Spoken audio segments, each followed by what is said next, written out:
একটা স্ট্যাটাস দিয়েছিলাম, কোটা নয় গোটা দেশ সংস্কার করা লাগবে। 24-এর ছাত্র নাগরিক অভ্যুত্থানে, এই অভ্যুত্থান যখন শুরু হয় আমি তখন সাউথ আফ্রিকাতে একটা স্ট্যাটাস দিয়েছিলাম, কোটা নয় গোটা দেশ সংস্কার করা লাগবে।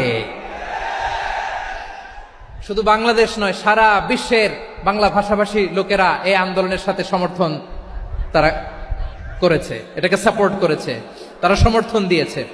আমাদের ইউনাইটেড আরব আমিরাতের বাংলাদেশি ভাইয়েরা তারা সেখানে রাস্তায় নেমে এসেছিল, জানেন? ওইখানে ডেমনস্ট্রেশন করা যায় না, সেখানকার সরকার তাদেরকে যাবজ্জীবন দিয়েছিল। তখন আমাদের এই যে প্রধান উপদেষ্টা ডক্টর মোহাম্মদ ইউনূস সরাসরি G2G বলে, এটারে G2G, government to government, G2G, উনি চিঠি লিখলেন যে তাদেরকে, ইউর হাইনেস, হে সম্মানিত আমির, আপনি আমার এই চিঠির কারণে আমার সম্মানে এই 53 জন বাংলাদেশিকে মাফ করে দেন। এই চিঠির বদৌলতে বেকসুর খালাস পেয়ে গিয়েছিল আমাদের ভাইরা, জানেন না এই ঘটনা আপনারা? তাহলে গভর্নমেন্ট টু গভর্নমেন্ট চিঠি দেওয়া হয়। সপ্তম হিজরিতে বিষ্ণু ইসলাম সব সুপার পাওয়ারের কাছে চিঠি দিলেন, রোমান সম্রাটের কাছে, পারস্য অধিপতির কাছে, মিশরের অধিপতির কাছে, সবার কাছে চিঠি লিখলেন। চিঠির ভাষা ছিল এরকম, মিন মুহাম্মাদিন রাসূলিল্লাহ ইলা মুকাওকিস আযীমিল কিবত, মুহাম্মদ রাসূলুল্লাহর পক্ষ থেকে মিশরের বাদশার কাছে, আসলিম তাসলাম, ইসলাম মানো শান্তিতে থাকবা, সালামুন আলা মান ইত্তাবা আল হুদা, শান্তি তার জন্য যে হেদায়েতের অনুসরণ করে। সুবহানাল্লাহ পড়েন। তো এই চিঠি অনেকে ভালোভাবে রিসিভ করেছে, অনেকে এই চিঠি পাওয়ার পরে নবীর কাছে আবার ইন রিটার্ন উপহার পাঠিয়েছে।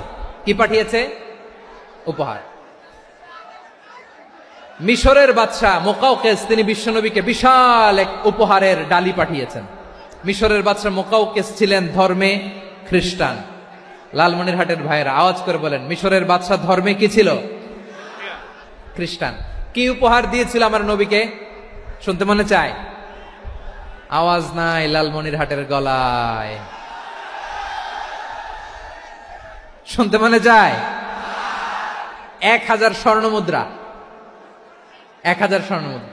2টা খ্রিস্টান দাসী, একজনের নাম মারিয়া বিনতে শামউন আল কিবতিয়া, আরেকজনের নাম সিরিন বিনতে শামউন আল কিবতিয়া। একজন খ্রিস্টান দাস 20 থান কাপড় জামা বানানোর জন্য, আমরা নবী যেন সেলাই করে জামা বানাতে পারে এজন্য 20 থান কাপড়, 20 থান ফাইন গার্মেন্ট। সুবহানাল্লাহ পড়বেন না? এরপরে একটা গাধা যেটার নাম ছিল উফাইর, আর একটা খচ্চর, এটার নাম ছিল দুলদুল। খচ্চর চিনেন? গাধা আর ঘোড়ার ক্রসিং এ যে প্রাণীটা দুনিয়াতে আসে ওটার খচ্চর বলে। তো এই যে সুপার পাওয়ার খ্রিস্টান বাদশার কাছে নবী চিঠি লিখলেন, ওই খ্রিস্টান বাদশা আমার নবীকে উপহার দিল। বিশ্বনবী এই উপহারগুলো সানন্দে গ্রহণ করেছে। সুবহানাল্লাহ পড়বেন না?